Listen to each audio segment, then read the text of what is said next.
और यहाँ पर हमें मिले हैं सज्जन जी, उनसे जरा बात करते हैं, सर से एक बार पूछते हैं उनकी क्या व्यू है, क्या उनकी सोच है आने वाले चुनाव को लेके, और जनता के बीच में जो कैंडिडेट आते हैं उनके बारे में और अपने समाज के बारे में। सर नमस्कार। नागेंद्र पाल सिंह।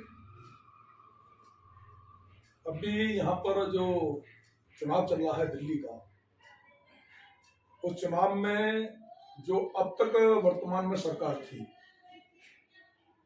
वो भ्रष्टाचार को खत्म करने के लिए आई थी, लेकिन खुद भ्रष्टाचार में लिप्त होती चली गई, जिसके मुख्यमंत्री, उप मुख्यमंत्री, 8 मंत्री, 15 विधायक, ये सब लोग जेल की हवा खा चुके।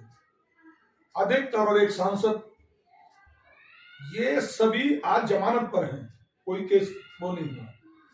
आज फिर दिल्ली की जनता को भड़काने के लिए वो ऐसे ऐसे मुद्दे ला रहे हैं जिससे फिर ये दिल्ली की जनता उनके बहकावे में आ सके। वह वास्तव में जो केजरीवाल सरकार है वो तुष्टीकरण की राजनीति कर रही है। उसको 10-11 साल में मौलवी याद रहे, उनका वेतन याद रहा, लेकिन चुनाव आते ही उसे पुजारी और पंडित जी याद आने लग गए, उससे पहले नहीं आया। इसलिए हम लोगों को के बीच में जाकर के समझा रहे हैं कि जो आप पार्टी है, जो भ्रष्टाचार दिल्ली से मुक्त कराने के लिए, नशा मुक्त कराने के लिए दिल्ली को ऐसी प्लानिंग लेकर के आई थी, वह अपने उसमें समय फेल रही है। और आज हम जनता को बता रहे हैं कि इसकी सोच क्या है। इनका शुरू में जो ध्वज था वो सफेद और काला, झाड़ू का काला और वैसा सफेद, लेकिन उसने अपना रंग बदल लिया, अपना ही नहीं रंग बदला, उसने झंडे का भी रंग बदल लिया अपना। तो सबको नजर आ रहा है, बंगला नहीं लूंगा, ये नहीं लूंगा, वो नहीं लूंगा, वो सब कुछ कर लिया, शीश महल बना लिया, लेकिन उसने अपने झंडे का भी रंग चेंज कर लिया। लेकिन ये भोली जनता नहीं जानती कि जो झंडे का रंग जो चेंज किया है, उस झंडे का संबंध किससे है? उस झंडे का संबंध है खालिस्तानियों से। खालिस्तानियों का झंडा पीला और नीला है, आप देखेंगे। इसने उस खालिस्तानी विचार को और मजबूत करने के लिए इसने अपने झंडे का ध्वज का रंग भी बदल दिया।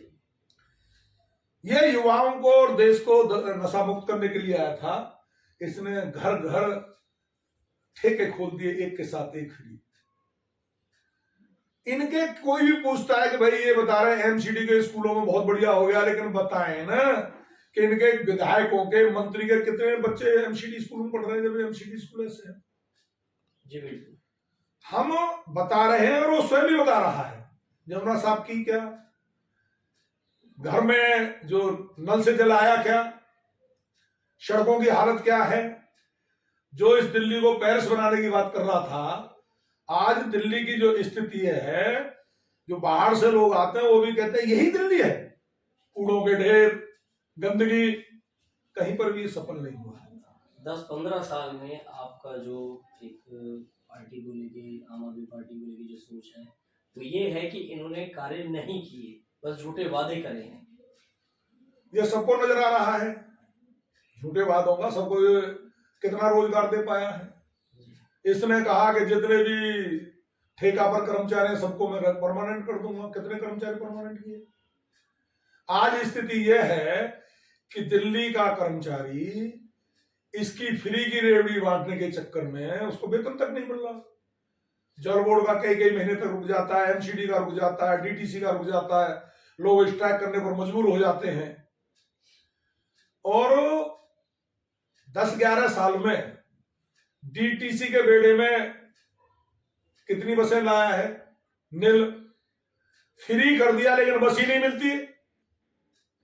आपके बसें ही नदारद रहती हैं। महिलाओं की जहां संख्या ज्यादा बस में, तो वो ड्राइवर ही उसको, क्योंकि फ्री के चक्कर में वो बेचारी ना इधर की रहती ना उधर की रहती, बेवकूफ बना रखा है। इसका खालिस्तानी जो आतंकी पन्नू, उसके साथ डायरेक्ट संबंध। उसने भी बता दिया कि 133 करोड़ रुपए मेरे से लिया। देवेंद्र सिंह भुल्लर जिसने 1993 में यूथ कांग्रेस के कार्यालय पर धमाका किया जिसमें काफी लोग मरे और बेटा बाल बाल बचा, उस देवेंद्र सिंह भुल्लर को माफ करने के लिए आतिशी के माता पिता एप्लीकेशन लगाते हैं। हमारा जो गुड़गांव में अटैक होता है उसमें हमारे काफी संख्या में जवान शहीद होते हैं, और जब हम उसका बदला लेते हैं तब ये सबूत मांगता है, मतलब इसको हमारी सेना पर भी विश्वास नहीं है। इसकी वाहवाही, इसके कारनामों के कारण इसकी वाहवाही पाकिस्तान में हुई। जहां मोदी जी ने अपने राजनीति कूटनीति से पाकिस्तान को अलग थलग कर दिया, ये उस पाकिस्तान के गुणगान गाता रहता है। तो इसकी सोच को जनता समझे, देखे। ये हमारा, हम घर घर जाकर के छोटी छोटी गोष्ठियां करके आम जनता को बताने का प्रयास कर रहे हैं कि इसकी उन चीजों में नहीं आना चाहिए।